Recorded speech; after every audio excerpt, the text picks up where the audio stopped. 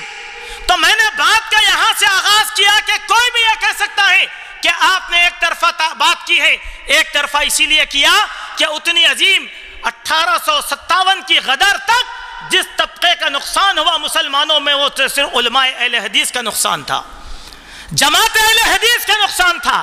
ہماری لائبریریاں گئیں، ہماری مسجدیں گئیں، ہمارے 5 لاکھ افراد جو ہے بھیڑ چڑھا دیے گئے۔ تو یہ درد تو سب سے زیادہ مجھے اور آپ کو ہونا چاہیے، لیکن کیا بات ہے میرے دوستو، آج اسی تاریخ کو ہم نے فراموش کر دیا ہے، یہی تاریخ کو ہم بلا بیٹھے ہیں۔ ایک بات کہتا ہوا میں اور آگے بڑھوں گا آپ کے سامنے، وہ بات یہ ہے غدر کی تحریک کو کیا بنا کر پیش کیا جاتا ہے؟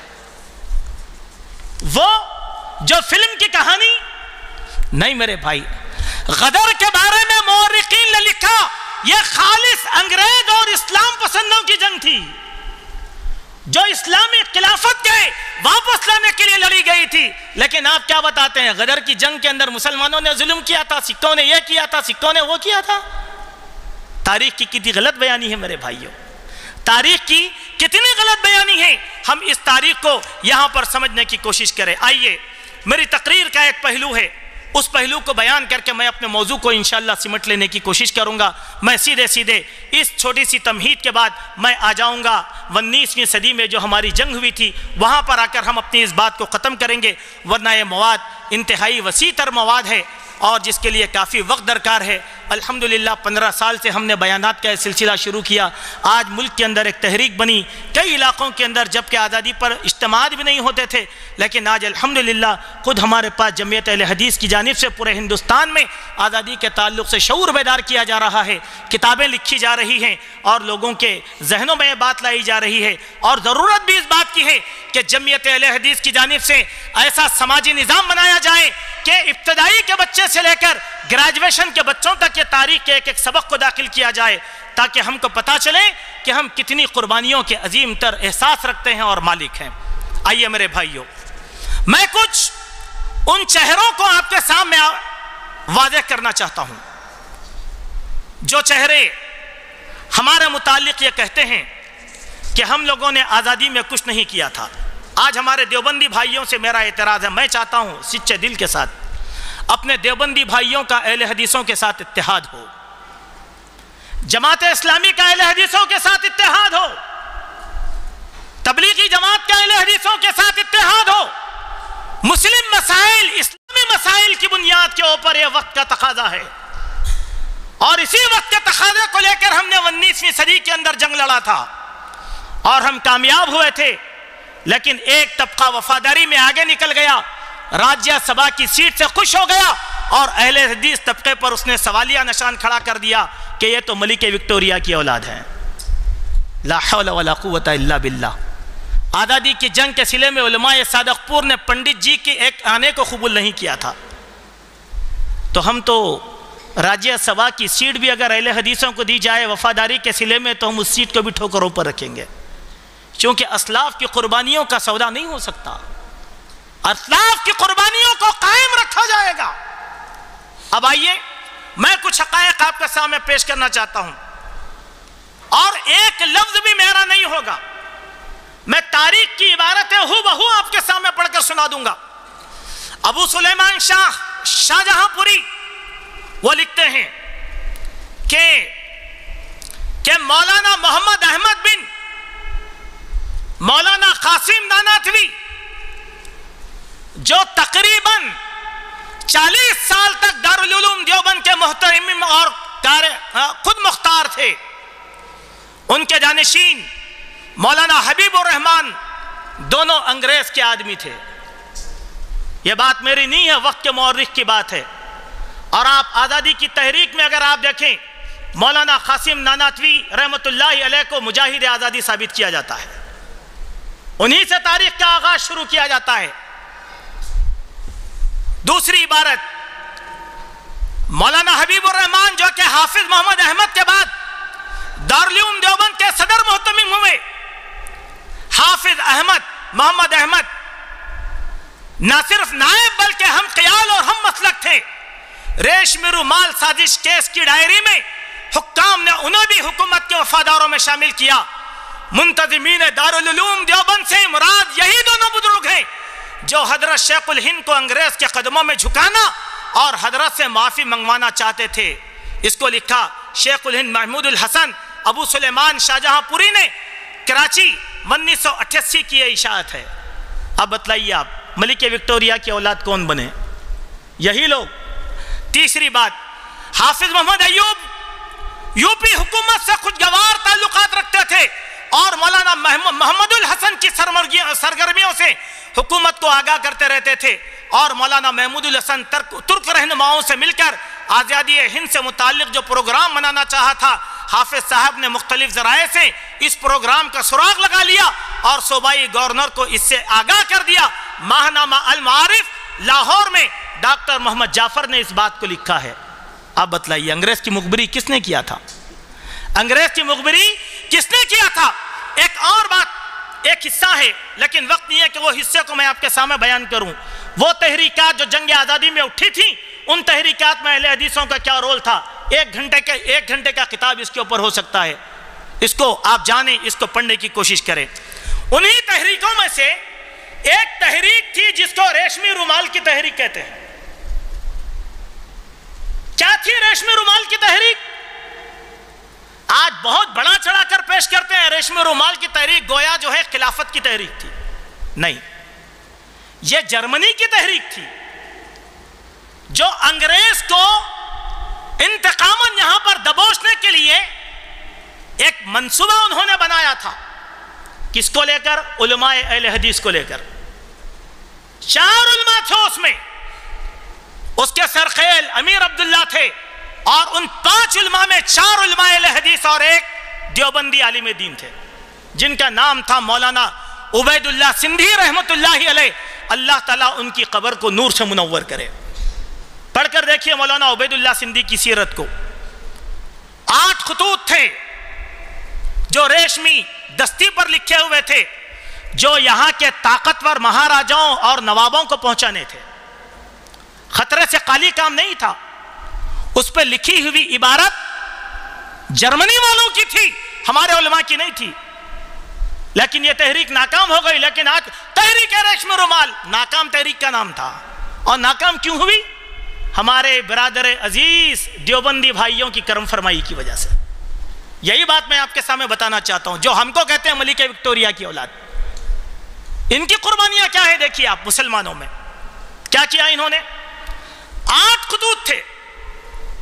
8 خطوط کو 8 علاقوں میں پہنچانے کی ذمہ داری تھی. امیر عبداللہ اکیلے 7 خطوط اختیار کر لیے کہ یہ میں پہنچا دوں گا، اور اپنی جان کو ہتھیلی میں رکھ کر پورے ہندوستان کا دورہ کر کے 7 حکمرانوں تک جان پر کھیل کر امیر عبداللہ نے سارے کے سارے 7 خطوط کو حکمرانوں تک پہنچا دیا. ایک خط تھا عبید اللہ سندھی کے حوالے کیا گیا.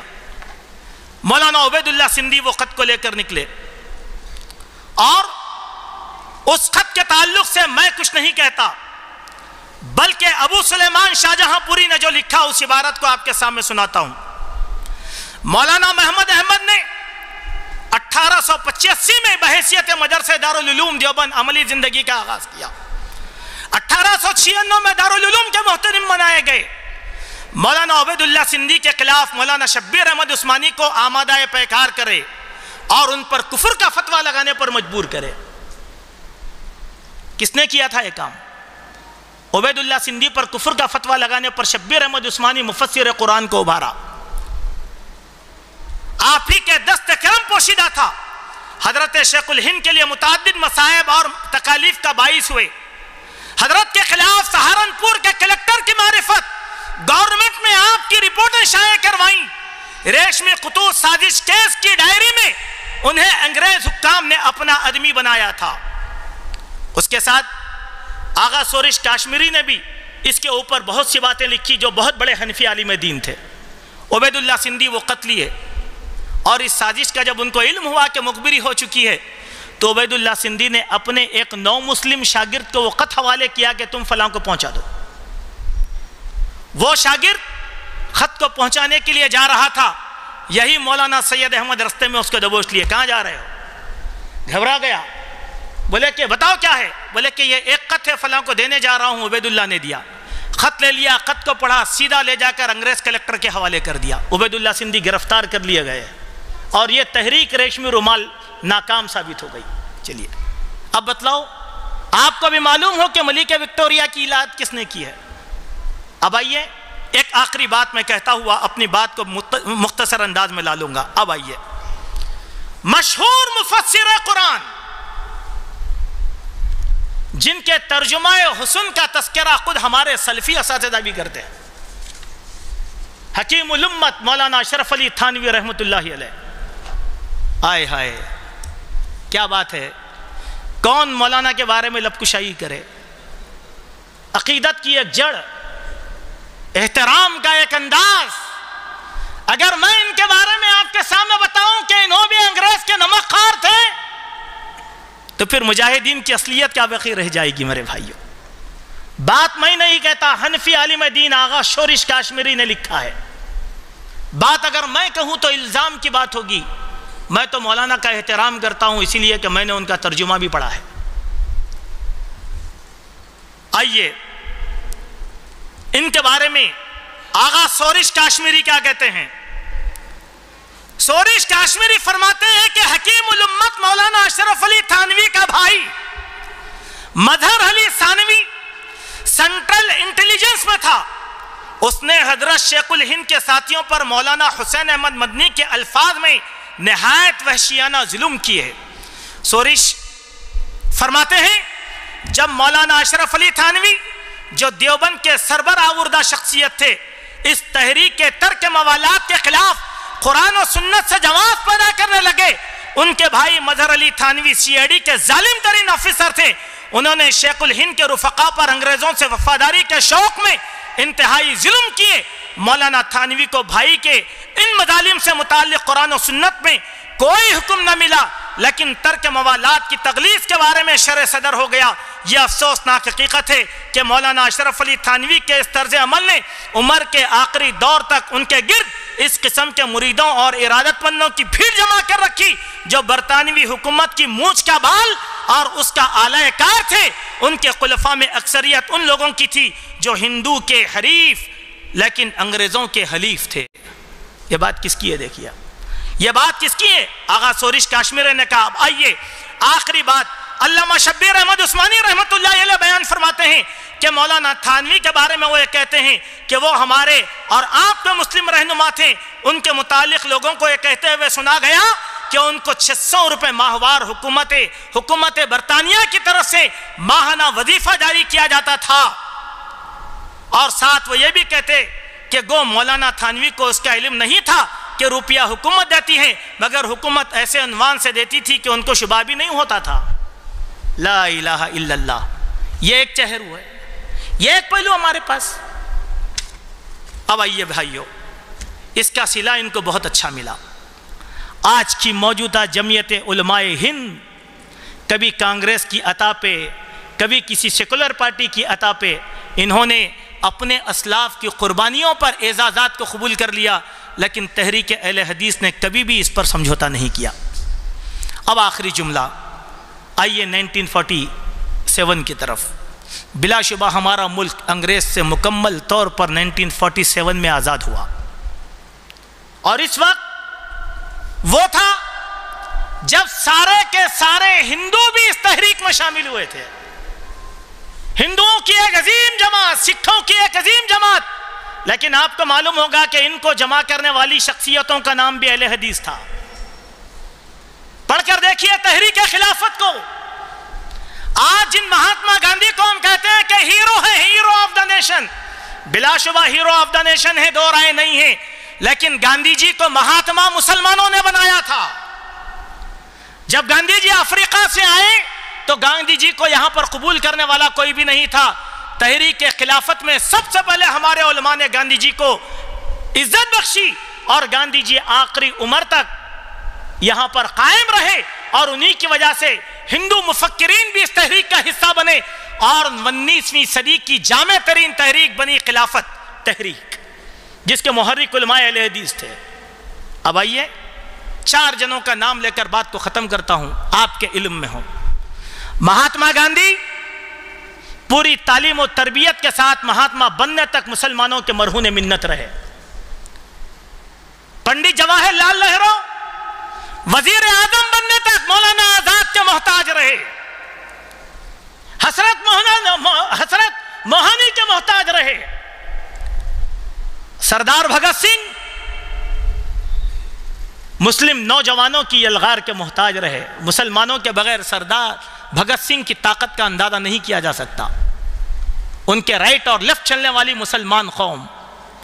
سبھاش چندر بوس، پوری تاریخ کو پڑھ کر دیکھو، سبھاش چندر بوس کو کروڑوں کی دولت دینے والی قوم مسلمان، اولاد دینے والی قوم مسلمان۔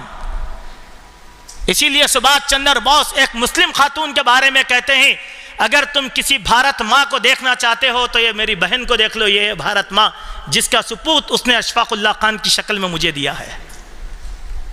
کس کی بات کریں گے آپ؟ ان سب کو پالا مسلمانوں نے، جوڑا مسلمانوں نے۔ لیکن آج آزادی کا جھنڈا چڑھتا ہے تو آج ہمارے پاس نقب کشائی ہو رہی تھی تو پرچم کشائی، ایک جانے والا موٹر سائیکل رواں رک کر کہنے لگا آپ لوگ جھنڈا تو چڑھا رہے ہیں لیکن میرے اسلاف کی ایک تصویر یہاں نظر نہیں آ رہی ہے۔ یہ احساس ہے امت کا۔ تو میرے بھائیوں، میں یہ کہنا چاہتا ہوں آپ کے سامنے کہ یہ ملک ہمارا ملک ہے، ہم اس کے واسی ہیں، اس کے نظم و ضبط کو قائم رکھنا یہ ہماری اخلاقی ذمہ داری ہے، چونکہ ہمارے اسلاف نے کبھی ہمارے ملک سے غداری نہیں کی، اور آج سنگ پریوار اور ان کا ٹولہ چاہتا ہے کہ ہم کو غداری کے روپ میں پیش کر دیں، وہ ہماری حیثیتوں کو گھٹانا چاہتے ہیں۔ اسی لیے آج کے اس بیان کی آخری بات، بہت باتیں ہیں، آئندہ سال پھر ہم آپ کے سامنے آئیں گے تو کچھ نئی باتیں کریں گے، لیکن ایک آخری بات اگر کہہ دوں تو یہ جلسے کا مقصد پورا ہوگا۔ آج ہر ایک کی زبان پہ جنتر منتر ہے ہمارے پاس، 8 دن سے چلنے والی ایک تحریک۔